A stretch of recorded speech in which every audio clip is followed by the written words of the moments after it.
So dear friends, प्रिय मित्रों, मैं आपके बीच में फिर से हूँ कुछ नई बात को लेके।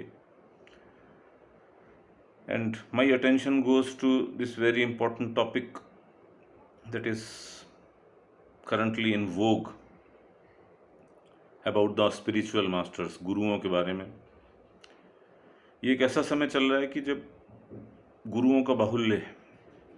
There is an explosion of masters, gurus, and when I am speaking of gurus, I am fundamentally referring to spiritual gurus. My master, as I have said before, is Osho Rajneesh, and when he was there alive in the body, then he created a complete transformation in the world of spirituality. अध्यात्म के जगत में उन्होंने क्रांति कर दी थी। आध्यात्म को उन्होंने एक नए पेडेस्टल, एक नए फर्श पर बिठा दिया था।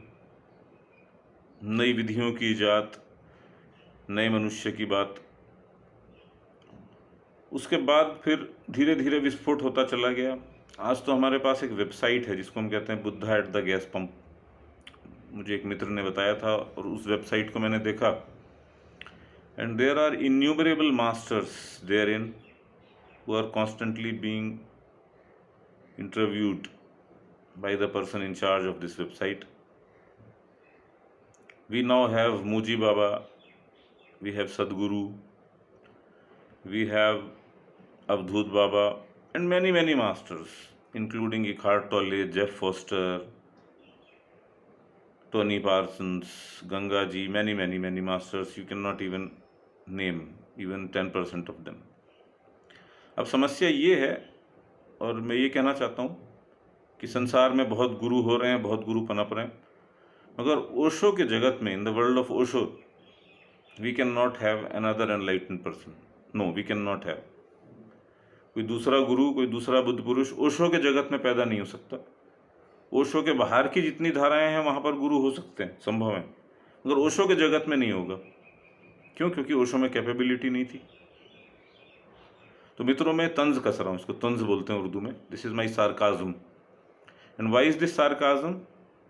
Because Osho people, the disciples and lovers of Osho, even those who have been very close to Osho, they believe that all the spiritual masters are fraud, and if you ask them the names, they'll mostly name them out of the Osho world. They'll name Purnanand ji, they'll name Brahm Vedant ji, Chaitanya Bharati ji, Samdarshi ji, Ashok Bharati. They will name all the masters who are alive in the world of Osho. तो इसका मतलब ओशो के जगत में तो कोई गुरु हो नहीं सकता। तो ओशो एक नाकामयाब, एक फेल्ड मास्टर थे उस हिसाब से। मेरी दृष्टि ऐसी नहीं है। मेरी दृष्टि ऐसी है कि ओशो के जगत में और ओशो के बाहर के जगत में भी बहुत गुरु होंगे और गुरु हो रहे हैं। और ये अच्छी बात है कि संसार में गुरु हो रहे हैं। There are masters now in the world and they are being accepted. So we should come out of the thinking that all the masters are fraud. Of course there is both positive and negative in the world. यहाँ पे कोयला है, वहाँ हीरा भी है। सारे गुरु सदगुरु हैं कि नहीं, ये एक विवादास्पद बात है। ये गुरु शिष्य के बीच की बात है। अगर कोई व्यक्ति अपना शोषण कराना चाहता है तो वैसा गुरु भी पकड़ेगा जो उसका शोषण करे, और कोई व्यक्ति अगर यात्रा करना चाहता है तो वैसा गुरु भी पकड़ेगा जो उसका उत्थान करे, who may take him up the ladder of consciousness, the ladder of human evolution.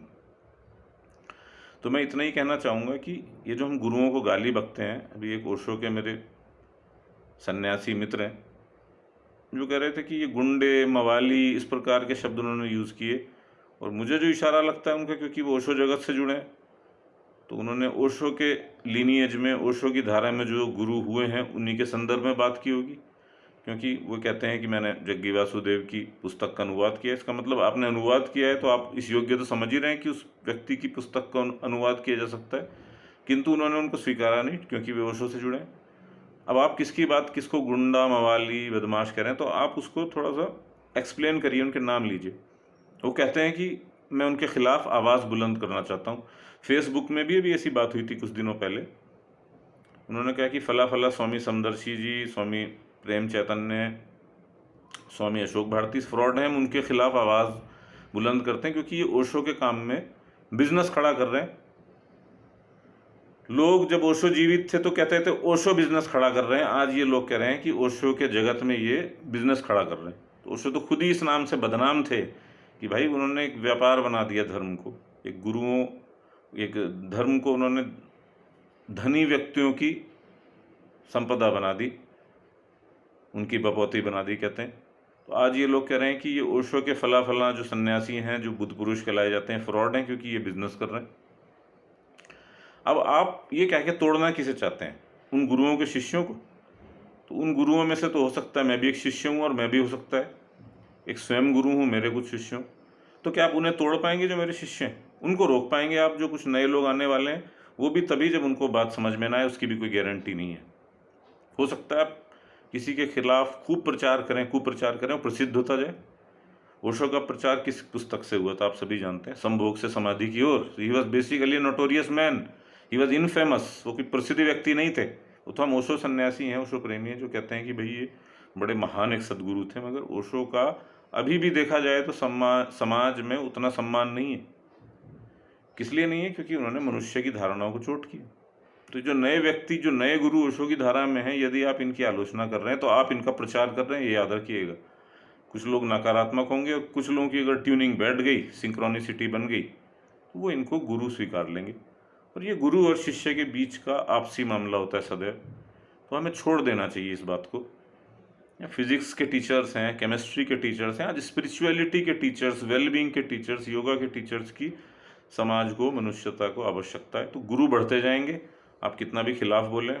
Osho के जगत में या ओशो के बाहर के जगत में ये बात बढ़ती चली जाएगी। मैं बस इतना ही कहना चाह रहा था। सुनने के लिए बहुत बहुत धन्यवाद। मेरा प्रेम और प्रणाम। नए विषय को लेकर मैं फिर से उपस्थित होऊंगा।